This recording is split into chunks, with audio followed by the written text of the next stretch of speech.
Hi everyone, I want to walk you through this week's work. For the course, it's all outlined on the document that I have on the screen. And today I will give you an overview of the entire document, show you files that are related to the document so that by the end you'll have a sense of the scope and the details of the work for this week. So I would recommend listening to this entire video first and then going back and following detailed instructions. You'll want to make a copy of this document and give it a specific name as indicated here.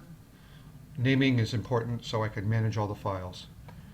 You'll want to change the header copy up here just by double clicking so that the name up here in the header is the same as your file name. And don't forget to share the document with me by clicking on the share button in the upper right hand corner and then sending me that email. Basically, there are three main documents for this week. This update notes document, IDPP2, and the project calculation spreadsheet for the brochure. And these are all due midnight on next Sunday, April 14th. So the whole theme here is reflection, and the purpose of the IDPP is to capture the results of your reflections. I'd like you to spend 6 to 9 hours on the project, record your notes on this document, and then transfer, polished writing to the IDPP2. Okay, so here again is a recommendation to read through the entire document before you begin any of the steps, because you'll probably have a lot of questions, and if you just dig in and start doing the work without reading the whole thing, you won't have the answers you need. But I think the document does a good job of answering the questions that you'll have. So you'll want to begin by going to your latest version of the Information Development Project Plan, and this is one that you already have, and just make a copy of it and rename it so it says 367, it has your name on it, 3672 IDPP2, and now you have a new version to work with without losing your past version. All of the updates to the IDPP will be based on the activities that I've outlined here on this document. And don't forget again to share your new version of the IDPP with me by clicking on the share button in the upper right. So if we're looking at 6 to 9 hours throughout this whole week from, when you get this email or this video through next Sunday night at midnight, these are suggestions for ways that you might spend your time. The first hour or two is going to be based on reflections about why you shouldn't confuse writing the plan with real planning. And Hackos has a 3 or 4 paragraph discussion about that. So when you follow this link, you will go to Hackos's book, and if you scroll down, you'll see a section right here, why you shouldn't confuse writing the plan with real planning. And after you've done that reading, just those 4 little paragraphs there, then your job is to take any of her comments from that section as a point of departure, and based on your experience on the work that you did on the user manual, talk about whether or not you feel she's accurate, or that her points are valid, or that her points are relevant based on your own experience.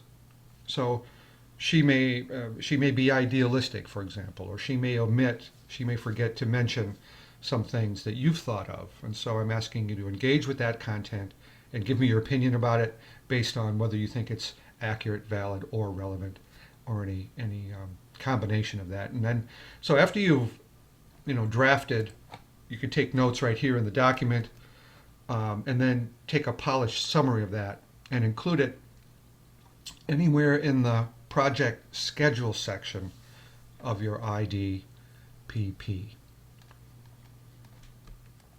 Here I have pulled up a version of the IDPP. If we scroll down, we have the project schedule section. You can include your findings or include your summary of that discussion based on the HACOS text right in this section, either right where it is there after project schedule or someplace before the milestone, the milestone box.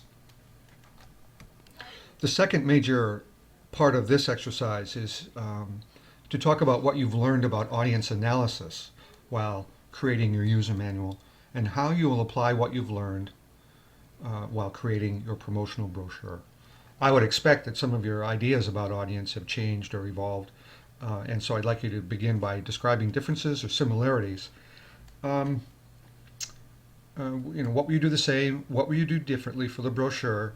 And another way of thinking about this or reflecting on issues related to audience would be to think about differences or similarities between the user manual and the brochure with respect to the document's purpose or the topics that you're going to include in the brochure and these other items here as listed 1 through 5 right here. Another part of this question having to do with the audience is usability needs for the promotional brochure. And when we measure usability, we're usually asking users for, does the content have value? And then they respond and they say, wow, this content was valuable, this content was not. We try to find out whether the brochure's visual appeal was high or low or confusing or what have you. And so I'd like you to think about usability needs based on these 5 areas. And I've included down here some examples. For example, we might say, well, my plan for usability with respect to content value is to make the content value high. Well, that doesn't really get at the core question, right? The real question is, based on your understanding of the audience and the audience's expectations, the most valuable content will explain how to do X, or it'll explain why a person would want to go to Disneyland as an adult, for example.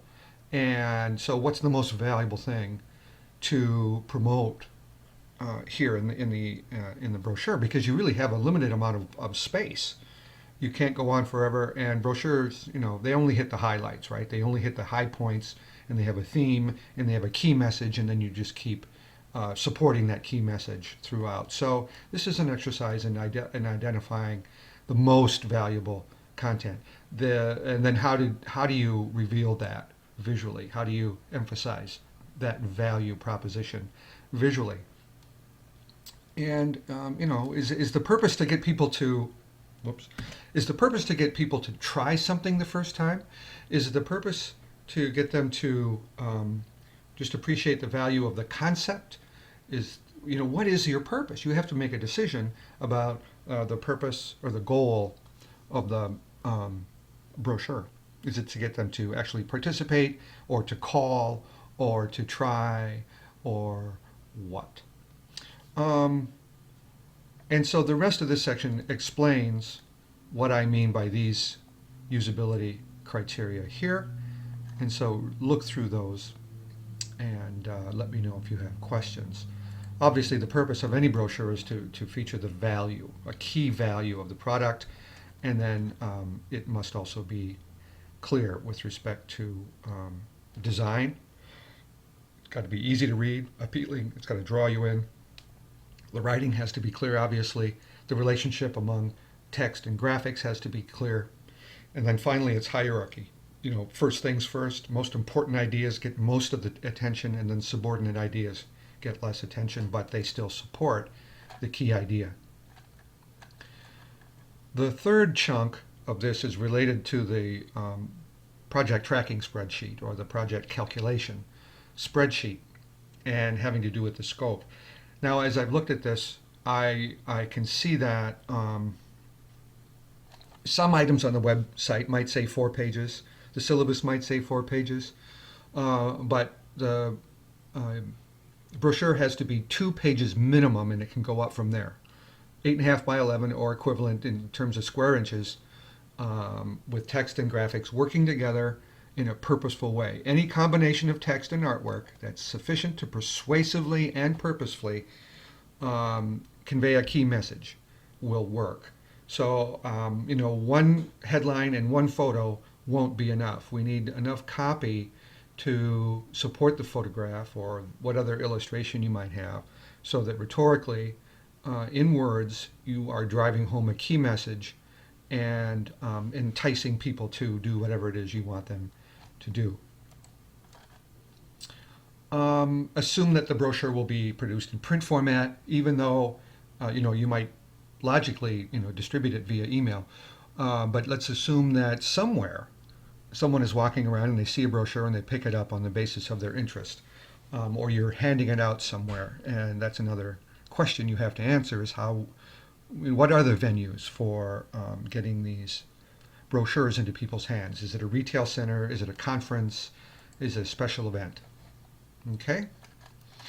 So now again, I want you to make a comparison between your experience with the user manual and the differences between the user manual and the brochure. It's a different scope altogether. The brochure is short and sweet. The user manual was detailed and long. But now we want to think about the tasks that you're going to have to perform in order to produce this brochure effectively. To do this part of the project, you're going to have to return to the project tracking spreadsheet, or I think it's also called a project calculation spreadsheet. I've created a new version for the brochure, and I want to walk you through that right now. There are two tabs, two sheets on this document, and here, as should be familiar, is a list of different sorts of tasks, and your job then is to calculate, estimate the difficulty of this task. This is just based on your experience, your expectations. And I've changed these numbers. It used to be a different range of numbers, but I've gone 20% less difficult than normal through 20% more difficulty.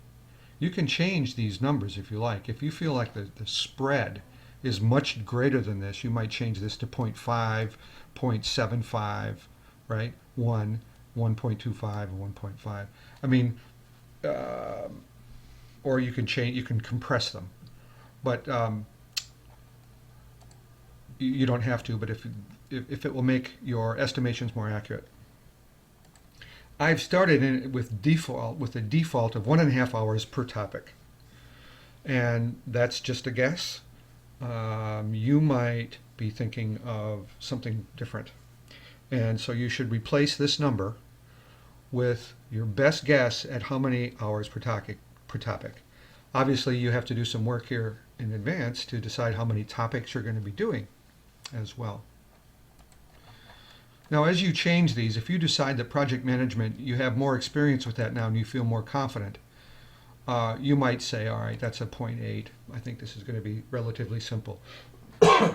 If you struggled with project management, time management, managing details, you would go up to 1.2, for example, or anywhere in between, and go through this. And in each example, information design, I have to think about audience and profiles and scenarios. Well, I probably have to do a little bit less work this time because I did most of that work for the user manual. Okay, so whatever you're thinking about, just reflect the relative difficulty of each of these steps, and we'll get a metric down here at the bottom.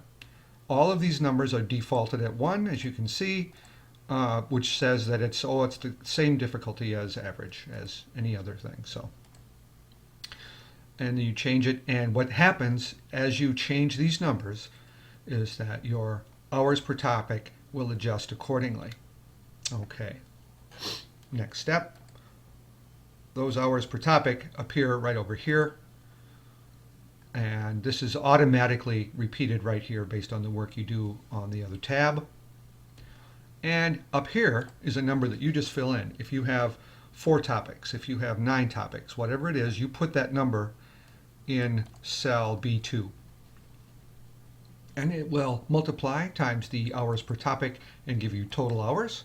Down here, those total hours are distributed across the different roles that you play by a metric that HACOS proposes. Now, if you see a difference, if you see that this number isn't accurate, if you think you're going to spend more time on information development, let's say you're going to spend 80%, and then you would adjust these. The total has to be 100, so just adjust the numbers according to your best